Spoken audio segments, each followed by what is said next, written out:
Só avançar aqui um pouquinho. Tudo isso aqui nós já vimos, né?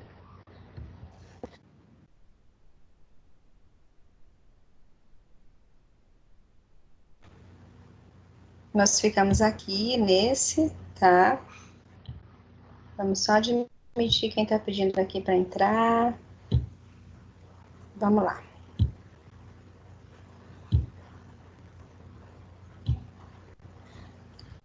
Estão conseguindo visualizar o slide, pessoal? Estão conseguindo visualizar o slide? Não? Agora eu tô. E agora, estão?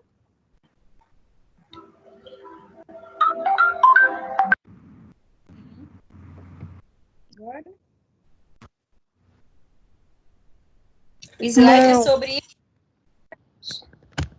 a Brenda, Jaqueline, quem está aí online da liderança, está conseguindo visualizar o slide? Me dá um retorno. Você sabe o que significa hipersensibilidade, tá? Ok, muito bem. Então, estão conseguindo visualizar. Quem não está conseguindo, às vezes precisa atualizar. Precisa atualizar, pode ser internet, tá? Então, você sabe o que significa hipersensibilidade? A gente falou na aula passada sobre hipersensibilidade, nós falamos que nós podemos desenvolver alergias ao longo das nossas vidas, tá? Você pode desenvolver alergias ao longo da sua vida.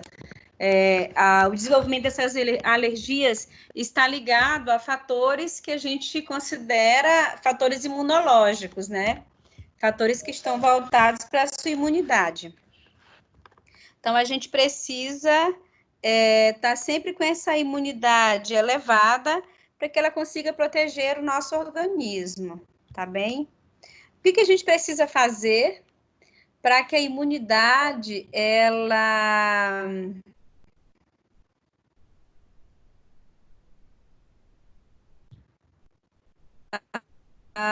ficar bem, se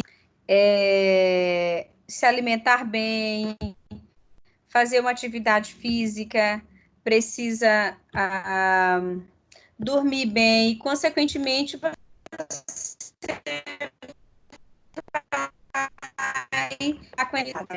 Então, sabe o que significa hipersensibilidade?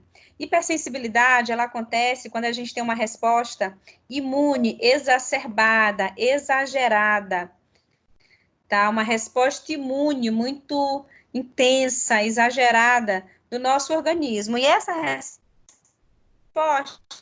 é prejuízo à saúde, ou seja, ocorrem reações que são exageradas do sistema imune, tá?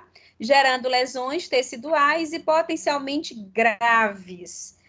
Por exemplo, o que a gente quer dizer com isso para vocês? Vamos classificar essa hipersensibilidade. Essa hipersensibilidade tipo 1, o que seria a hipersensibilidade tipo 1? Ela ocorre imediata, tá? Ou a gente pode dizer que ela é anafilática.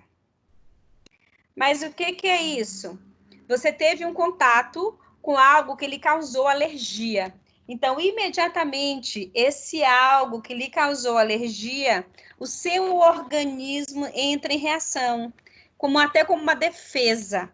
Ah, mas eu, por exemplo, comi marisco a vida inteira e hoje eu tenho alergia a marisco, isso pode acontecer? Claro que pode. As alergias, elas podem aparecer ao longo das nossas vidas. Está muito ligado ao nosso sistema imunológico, a resposta, tá? Da imunoglobina, tá bem? Então, essa hipersensibilidade do tipo 1, ela pode ser imediata ou o indivíduo pode ter um choque anafilático, ele pode morrer ali na hora, tá? Ela é mediada pelo IgE, a imunoglobulina, né? E suas células primárias são os mastócitos ou basófilos. De que forma que tudo isso acontece? Como é que essa hipersensibilidade tipo 1 acontece? Ela se manifesta em minutos, é muito rápido. Após exposição ao alérgeno, né? Após aquilo que te causa alguma alergia. Então, em minutos ali, ela já acontece. Tá? É muito rápido. É muito comum você ver indivíduos, inclusive, com esse tipo de alergia, ele pode vir a ter tá? Ela se manifesta em minutos após a exposição ao alérgeno, o qual normalmente entra no organismo por meios de quê? Como ingestão, inalação, injeção, contato através das mucosas ou pele. Então, você teve um contato imediato com o alérgeno, ele já pode ali, se tiver hipersensibilidade 1 a ele, você já pode ter uma reação alérgica ali exacerbada, ou até mesmo um choque anafilático, tá? Esses alérgenos, eles podem ser o quê? Uma poeira, ácaro, constituinte de alimentos, medicamentos, substâncias de insetos, entre outros, tá?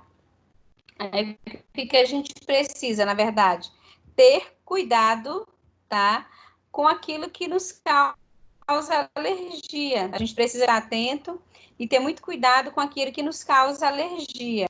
Por quê? Porque dependendo da sensibilidade que a gente tem àquilo que nos causa alergia, ele pode ser muito grave ou pode ser uma leve alergia. Mas a gente precisa, na verdade, e se você percebe que tem alergia a algo, o que a gente recomenda? A recomendação que a gente dá é que você não insista nisso, que você tente de alguma forma evitar ter contato com aquilo que te causa alergia. Por quê? Porque isso pode piorar muito o seu quadro. Podem ter. De que forma que isso pode ocorrer em um paciente? Pode ocorrer manifestações clínicas, respiratórias, neurológicas, gastrointestinais e circulatórias. E o seu tratamento pode ser através de quê? De antialérgicos, como antihistamínicos e corticoides. Pode ser também broncodilatadores. E no caso de choque anafilático, acrescentar também a epinefrina. Eu lembro, eu morei numa cidade aqui perto, um caso clínico que eu vou relatar para vocês. Morei numa cidade aqui perto. Desculpa, só um pouquinho.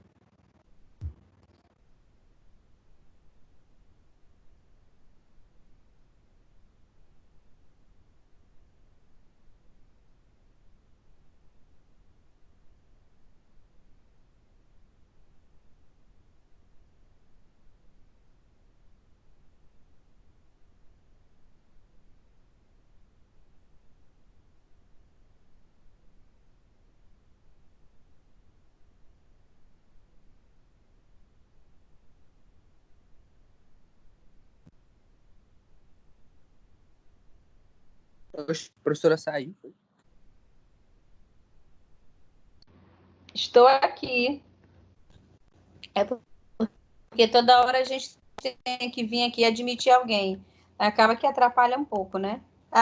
Então, eu lembro de um caso clínico. Eu morei numa cidade aqui perto de Imperatriz, morei e trabalhei nessa cidade.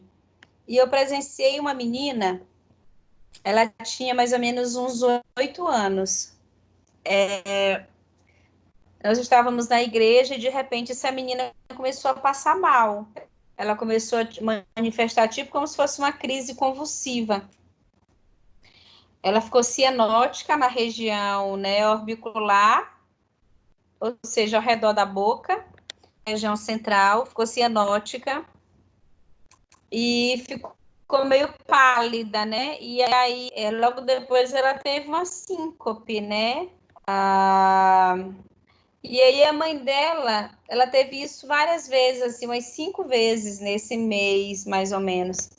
E aí eu lembro que eu pedi para a mãe dela, que ela era minha conhecida, para que levasse ela ao médico, de preferência ao neurologista. Ela levou, o neuro investigou toda a parte neurológica, não deu nada. Não era epilepsia, não era convulsão, E aí ele falou para a mãe, me conte os detalhes, como é que acontece. Aí a mãe começou a contar tudo. Aí ele deduziu que poderia ser uma reação alérgica, né? Ele imaginou o seguinte, pode ser alguma reação alérgica, então eu vou encaminhar essa criança para um alergista, porque deve estar acontecendo alguma coisa, porque neurológico não é, porque não tinha dado nada. E assim ele fez, encaminhou ao alergista. O alergista foi investigar a partir do relato da mãe e descobriu que era a comida, certos temperos que estavam sendo colocados na comida, não era colocado todo dia, mas quando comia aquela comida, colocava-se mais um tempero a mais. E ela tinha uma sensibilidade àquele tempero. Então, o alergista foi e pediu vários exames, tá?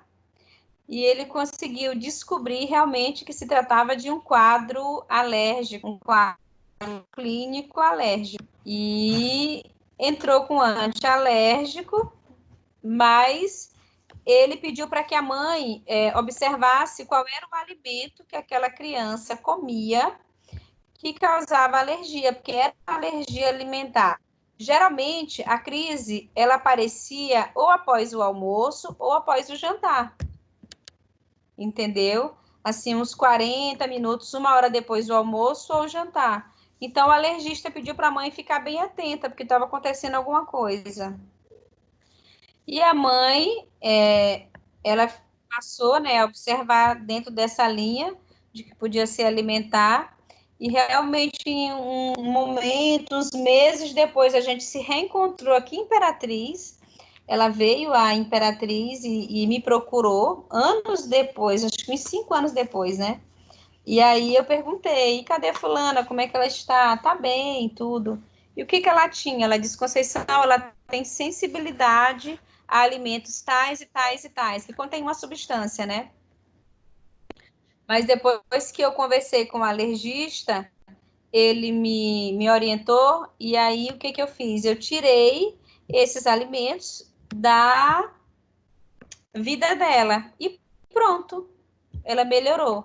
Então, o que que a gente consegue constatar com isso? Da hipersensibilidade que essa criança tinha a certos alimentos. Então, ela tinha uma alergia alimentar.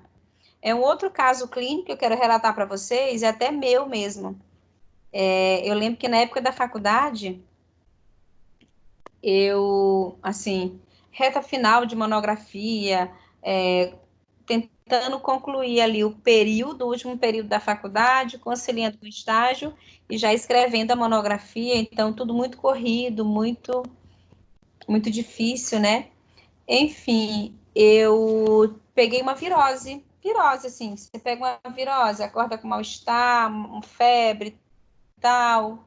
E aí eu fui ao médico, já estava 2 dias com essa virose, muita febre, muito mal-estar. E aí, o médico, ele disse, não, você vai passar o dia aqui em observação, você vai ser hidratada, vai entrar com a medicação, antitérmica, analgésico. Eu falei, tá bom, vou melhorar. E aí, primeiro eu fiz o uso do antitérmico, eu estava com febre, depois o analgésico, né? Tava com dor no corpo. E eu fui para o soro, escrever um soro. Quando a técnica colocou o soro, foi tudo bem. Mas ele havia dito que ele prescreveu soro com complexo B, né? Ah, meus queridos alunos, quando esse complexo B começou a adentrar o meu organismo, eu comecei a ter uma reação alérgica, né? Logo no início, ela colocou no soro complexo B, e na hora que começou a adentrar, aonde passava, sabe quando cria assim começou a inchar, começou a empolar, e aí eu já estava no período da faculdade, já tinha cursado imuno-hemato, né? Então já sabia que poderia ser uma hipersensibilidade ao complexo B, enfim, algum componente ali. E eu falei, eu tô tendo uma reação alérgica. E o meu braço, ele começou a, tipo, formigar e começou a empolar, né? E aí, imediatamente, Eu já tentei puxar o soro, mas ela foi mais rápida do que eu.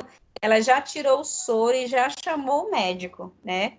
E aí ele já entrou com um antialérgico ali para um efeito contrário, porque, claro, se eu estava tendo uma alergia, eu tinha entrado no meu organismo aquele conteúdo. Enfim, o médico disse o seguinte: você não pode ser hidratada com soro e complexo B. Você tem uma alergia ao complexo B. Então, quando você precisar ser internada, você precisa dizer isso no ato da internação. Eu não posso fazer uso do soro com complexo B. Eu já tive uma reação alérgica, então eu tive uma hipersensibilidade a isso. E foi imediato. Então, a minha, naquele caso, foi o tipo 1. Ele adentrou o organismo, eu já fui tendo reação. Então, se insistir ali em que eu tomasse, poderia ter até um choque anafilático. Mas, graças a Deus, Deus é misericordioso e ficou só naquele comecinho ali, ele já entrou com antialérgico e deu tudo certo. Eu fui hidratada somente com soro, sem o complexo B. Mas desses dois casos clínicos, para vocês entenderem que as alergias, elas aparecem ao longo das nossas vidas, estão ligadas ao nosso sistema imunológico, tá? E elas podem se alimentar, elas podem ser até alergias medicamentosas, aí depende muito do indivíduo, da condição imunológica dele, tá bem? Então, vamos adiante.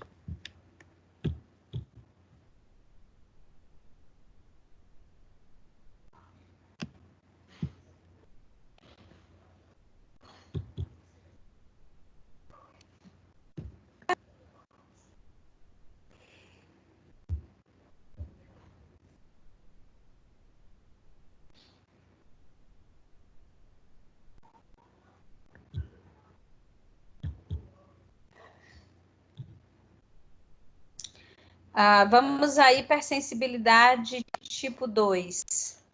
É conhecida como hipersensibilidade citotóxica, tá? Ela é mediada primeiramente por anticorpos, IgM ou IgM e complemento, né? E as células, elas são o quê? São os fagócitos e a natural killer. As suas manifestações geralmente ocorrem de 5 a 8 horas após o contato com o antígeno. Pode afetar vários órgãos e é comum nos casos de transfusão de sangue incompatível, anemia hemolítica do recém-nascido, hipersensibilidade a medicamentos, doenças imunes, entre outras, tá?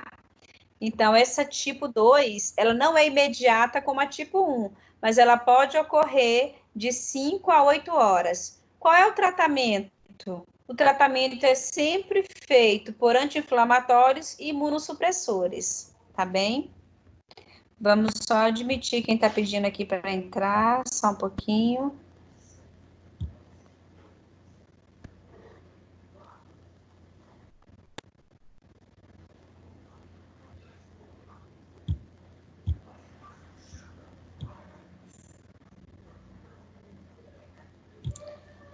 Então, a hipersensibilidade tipo 3, já vimos a 1, que é imediata, a tipo 2 tem mais algumas horas, e vamos para a tipo 3. Ela é também conhecida como hipersensibilidade imune complexa, tá? É mediada por complexos antígenos, anticorpos, tá? IgG. A sua manifestação, ela ocorre entre 3 a 10 horas após a exposição ao antígeno e participam primariamente da resposta de quem? A resposta é quem? Os neutrófilos e o sistema de complemento, tá? As suas manifestações clínicas são que? Eritema, edema, necrose, hemorragia, tá? São exemplos de quem? Dengue, ebola, febre amarela, sarampo, cachumba, catapora, lúpus, nefrite pós-infecciosas, venenos de animais peçonhentos e o tratamento é feito com anti-inflamatórios. Então, a hipersensibilidade tipo 3 as manifestações clínicas desse indivíduo, elas podem ocorrer entre 3 até 10 horas depois dessa exposição, tá bem? Nem sempre ocorre imediato, mas pode ocorrer bem depois. Vamos voltar.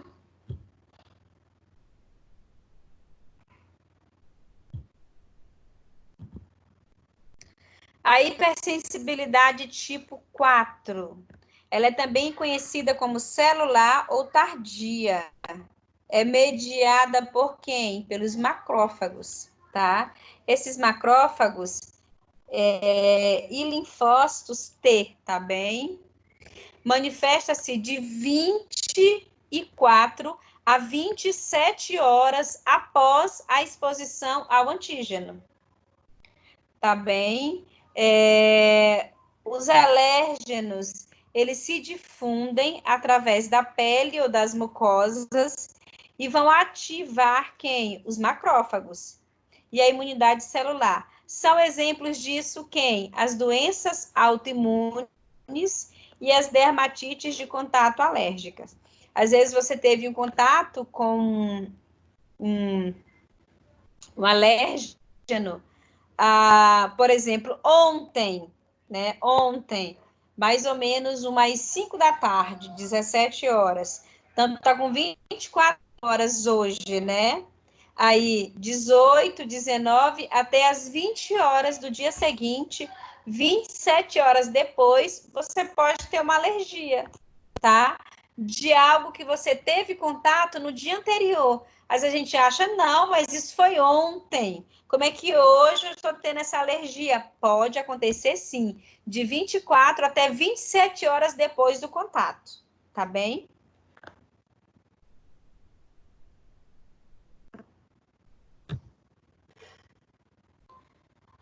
Quando a gente fala de alergias, e a gente sabe que as alergias, elas estão ligadas ao nosso sistema imunológico e que a gente pode desenvolver ao longo da vida, tá? Às vezes você consumiu leite a vida inteira e de repente você passa a ter alergia, tá? Ao leite. Consumiu marisco a vida inteira e de repente você passa a ter alergia a mariscos. Tá bem?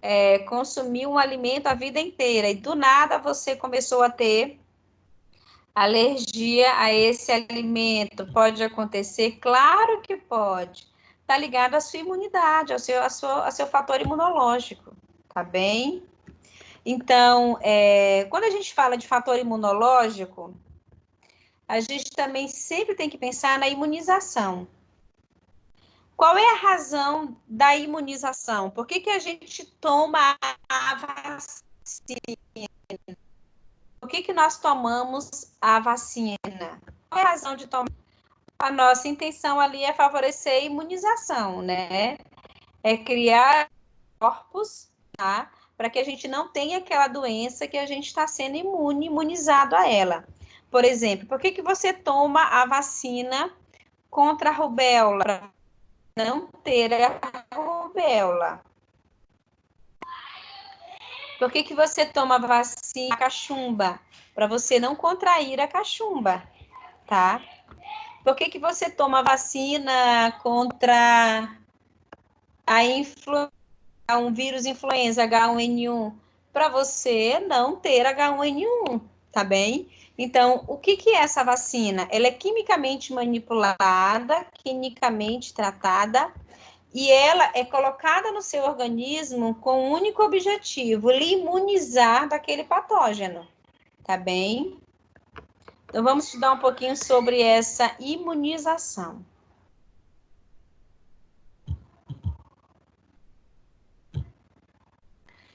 A imunização, ela é um processo em que o organismo, ele vai o quê? Ele vai adquirir a capacidade de se defender contra doenças infecciosas, tá? E tornar-se o quê? Imune a essa doença. Ter anticorpos, tá? Para combater essa doença. Assim quando a pessoa imunizada fica exposta à doença, seu sistema imunológico poderá reagir rapidamente com eficácia, tá? Ou seja, ele já reconhece aquela doença, porque você já está imune a ela, tá? E ele te previne de uma infecção, tá? Os anticorpos, eles são as nossas células de memória, de reconhecimento que o organismo cria. Quando ele tem o primeiro contato com o patógeno, ele reconhece ali, ele faz um autorreconhecimento. Então, reconhecendo aquelas células, tá? Reconhecendo aquele patógeno, ele cria anticorpos, o organismo tem capacidade de criar anticorpos, células de memória, e numa segunda exposição do seu organismo àquela doença, o organismo já reconhece e você não tem sintomas nenhum. Ele te previne da infecção, porque ele já reconhece aquele patógeno. A imunização, ela pode ser natural, artificial, ativa e passiva. O que seria natural? Ela é desenvolvida a partir de infecções clínicas ou transmitida via o quê? Transplacentária ou também pelo aleitamento materno. Então, a natural, quando você não tem um contato direto com o patógeno, você pode ter contraído, tá? Ainda nessa fase intrauterina, tá? Da sua mãe. Artificial, ela é decorrente de quem? Da administração de vacina, os soros, tá? Os soros que a gente diz que eles são hiperimunes, tá bem? Então, aí, essa é chamado de artificial. Você busca essa para se imunizar. A imunização ativa, ela se adquire a partir do contato com quem? Com o antígeno. E desenvolve o quê? A memória imunológica. A imunização passiva, ela ocorre quando o organismo recebe anticorpos prontos.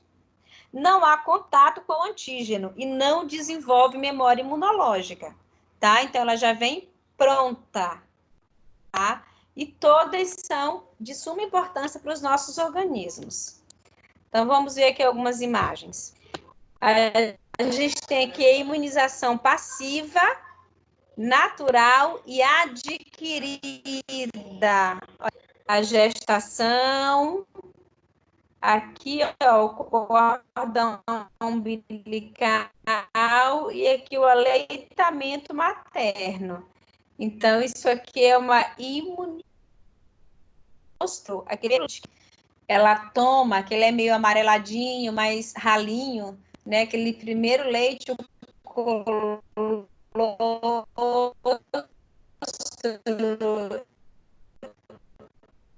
ele é como se fosse uma vacina para aquela criança. Ele é riquíssimo. Professora. Para aquela criança. Professora. Acho que é demais e travando. Tá vendo? O áudio tá só cortando. Tá no meu. O meu também tá travando. Meu também. Não é nada, professor. Tá travando tudo. No meu também. Então, gente. Não dá para entender nada, professor. Não O que dá pra entender nada. trava é a internet. Nossa, tá? O que trava. Exato. E, Gabriel, eu Ó, não entender sim. Também a gente não pode dizer que não tá dando, né? Aí também é impossível. Está se entendendo sim. Claro, o vídeo trava é a internet. Isso aí foge foge do controle da gente. Isso é a internet, entendeu? Não tô Também não é ajudando, assim, não está dando para só tô entender falando. nada. Está dando para entender sim, porque o slide está sendo projetado, Eu ainda que estava. o vídeo esteja travando, mas vocês estão. Existe uma leitura ali no slide. Então, não é assim, não está dando para entender nada. Também não é assim, aí também já é demais. Tá?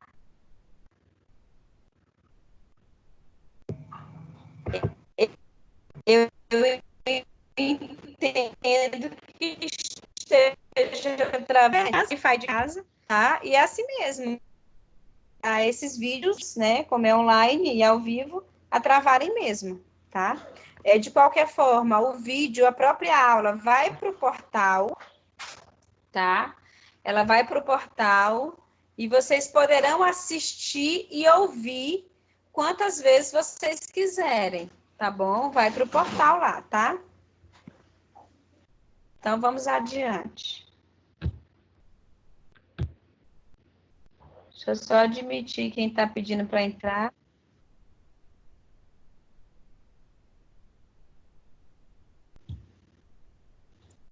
Então, aqui a gente tem as vacinas, tá? Essas vacinas, a imunidade artificial.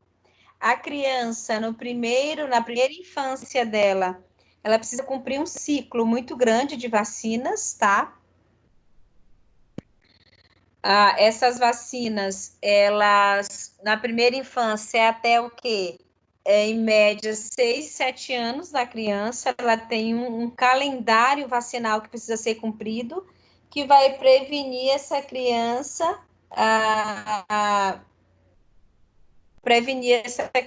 de várias patologias. Bem, então, vamos adiante.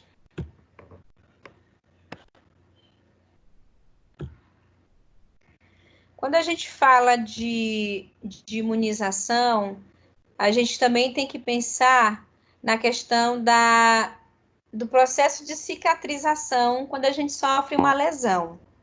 Quando você sofre uma lesão, quando você se corta por alguma coisa, ou quando existe uma intervenção cirúrgica, a sua imunidade, ela precisa estar elevada para que ocorra ali o processo de cicatrização.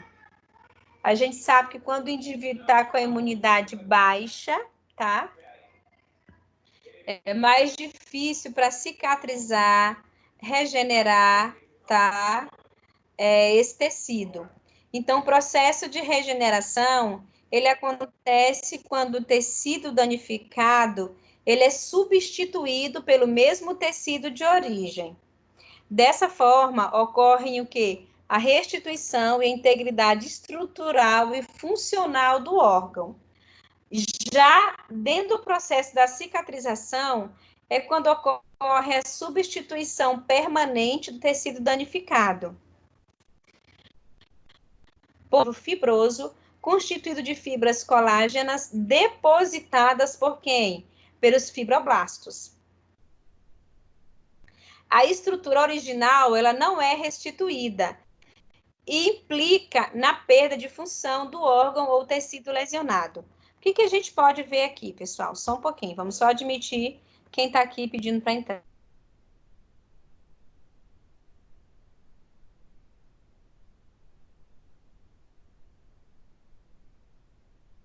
Figura, a gente tem aqui, né, aparecendo aqui a cicatrização, tá? Essa cicatrização aqui, ó, a gente tem aqui essa outra imagem, essa segunda imagem, onde a gente percebe que o tecido está mais fundo aqui, tá?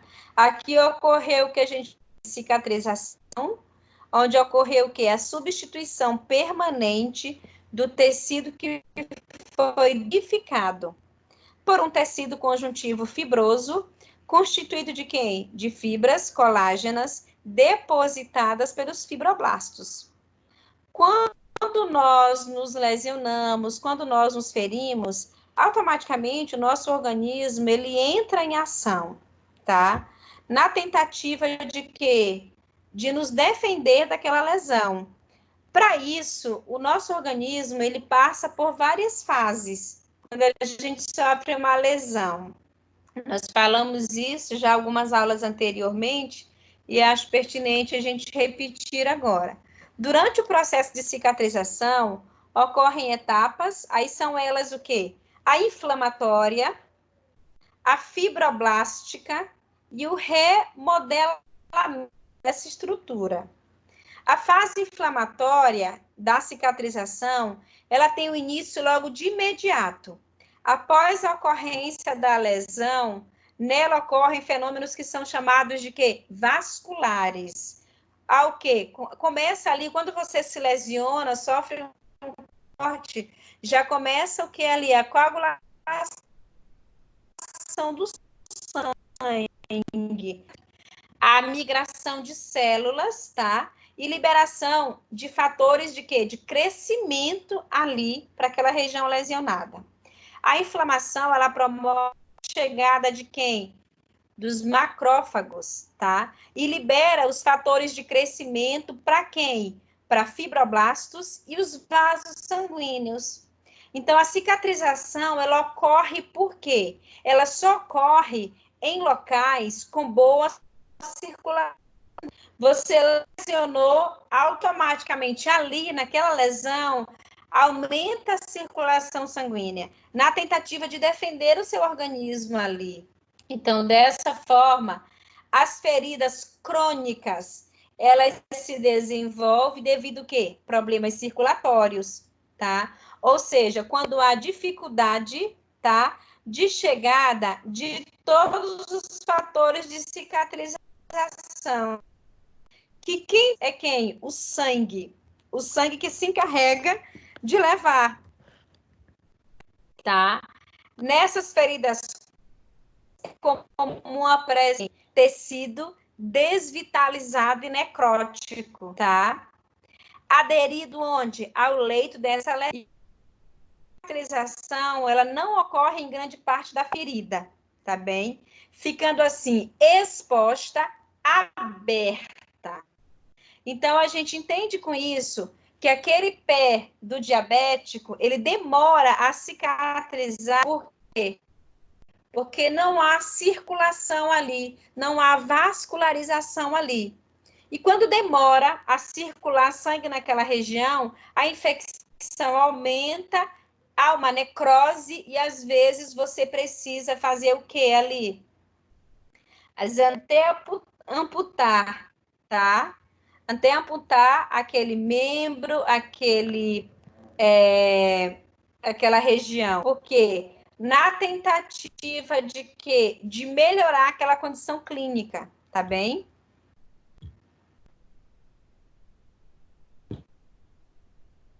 Só admitir quem está aqui pedindo para entrar.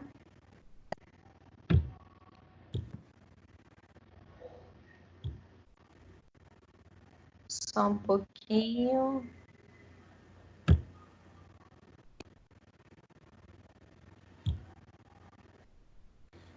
Então, vamos lá. Vou mostrar para vocês uma foto, aqui uma imagem.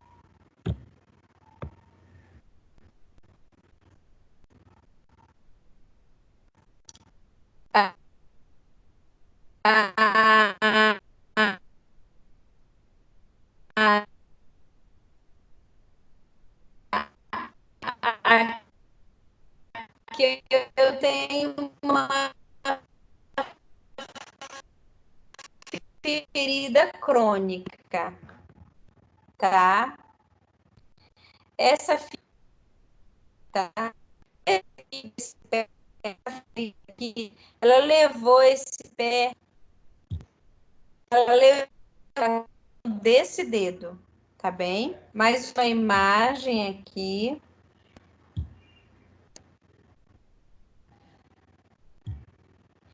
Aqui a gente tem mais uma ferida crônica, ó, tá? São feridas aonde estão localizadas, não tem a circulação, tá bem? Sanguínea. Consequentemente, o processo de cicatrização é muito demorado e às vezes não consegue cicatrizar, tá? Então, requer uma atenção muito maior quando você tem uma ferida crônica.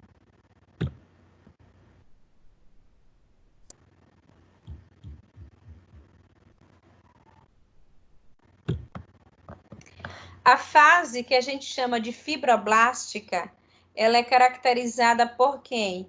Pela formação de tecido de granulação. Os fatores de crescimento, eles induzem a quem? A proliferação de fibroblastos, tá? E síntese de matriz conjuntiva. Um tecido de quem? De granulação. Depositados as fibras de colágenos, que vão formar a cicatrização provisória, tá?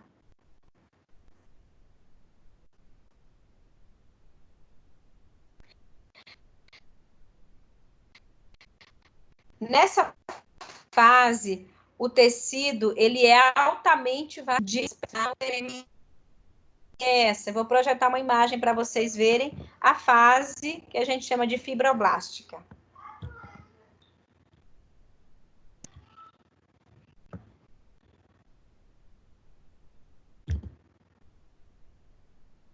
Só um pouquinho, só admitindo aqui quem quer entrar. Vamos lá.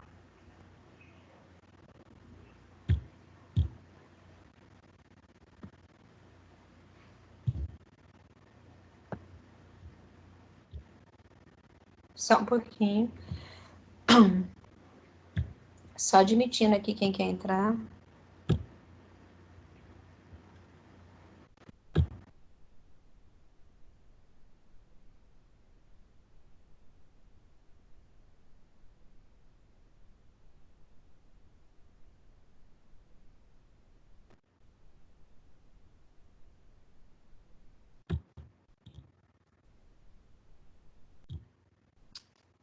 Só um pouquinho.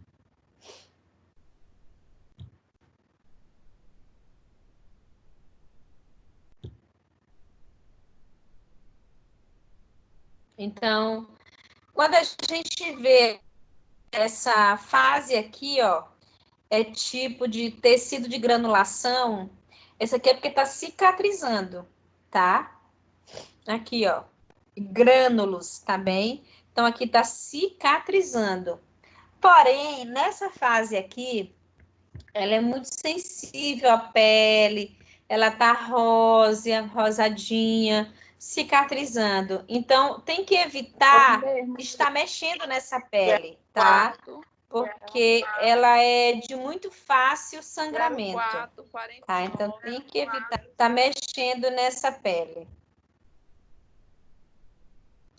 Gente, quem for entrar, já entra com o microfone desligado, tá? Vamos voltar lá.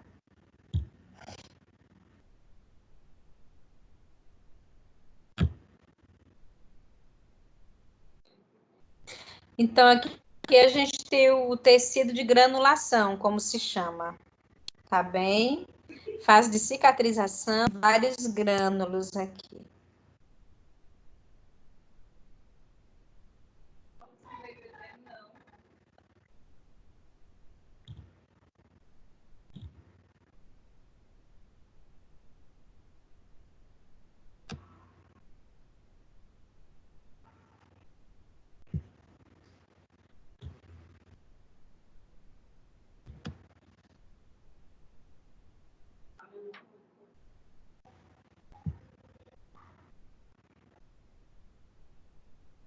Maria Leilane, por favor, mantenha seu microfone desligado, que ele está ligado, tá? Maria Leilane, você entrou e deixou seu microfone ligado. Tá bom. Deixa eu ver aqui.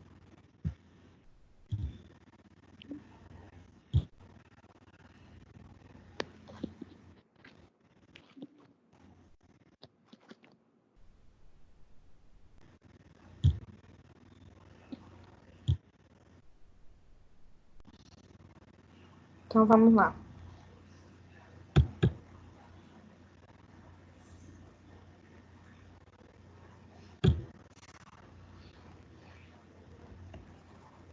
E essa aqui, pessoal, já é no final, né?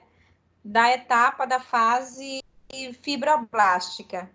O tecido de granulação, ele se degenera, tá? E a fibrose, ela vai se formando. E a cicatriz, ela vai o quê? Clareando, vai ficando mais clarinha. Olha aqui, ó. Tá? Aqui já é uma fase bem fibroblástica, tá? O tecido de granulação, ele vai ele começa a se degenerar, tá? Se degenera. E a fibrose, ela vai se formando. E a cicatriz, que naquele primeiro momento estava mais rosadinha, ela vai ficando mais clara, tá? Só admitir quem tá aqui, tá?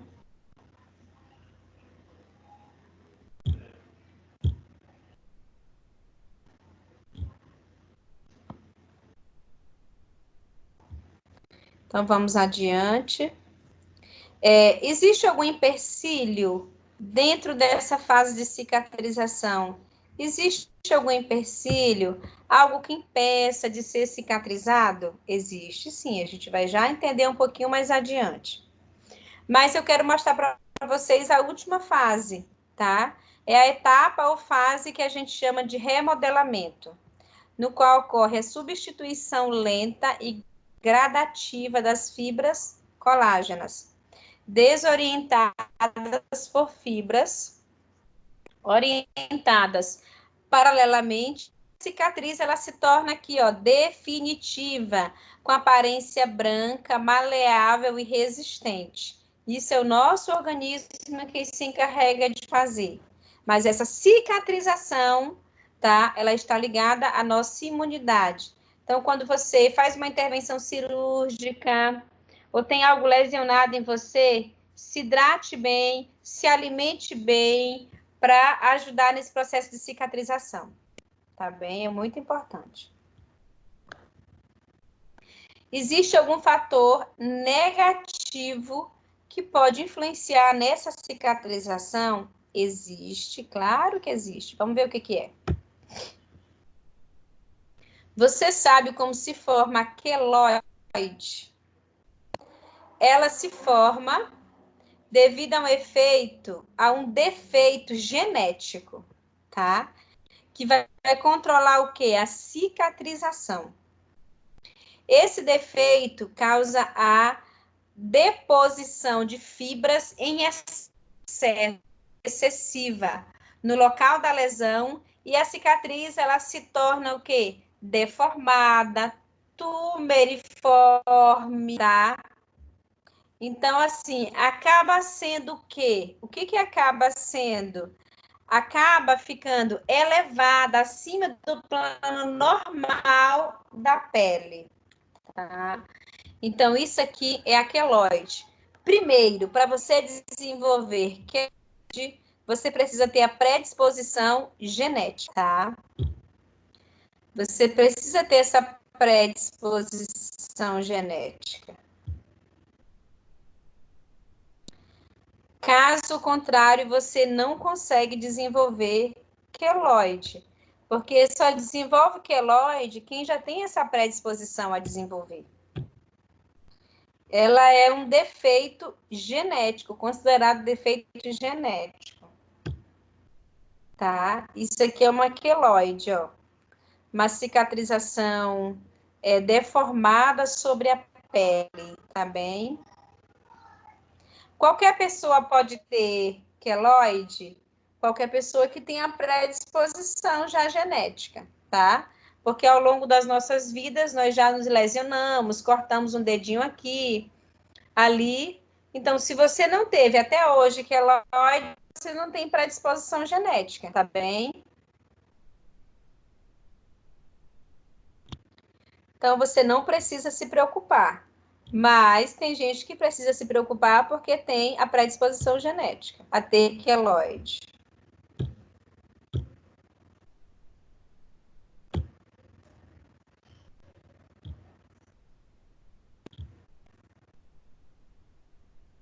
Então, só um pouquinho.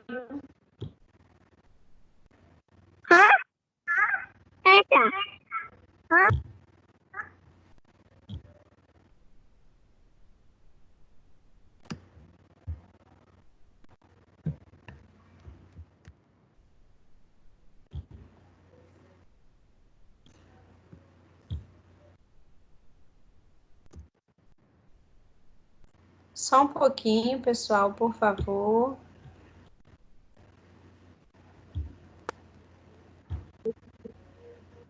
Não.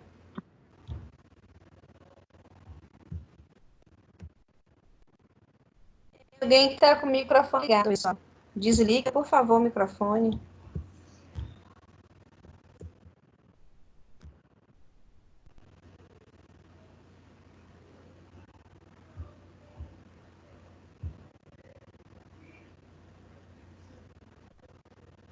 Alguém com o microfone ligado, por favor, veja se você consegue desligar seu microfone.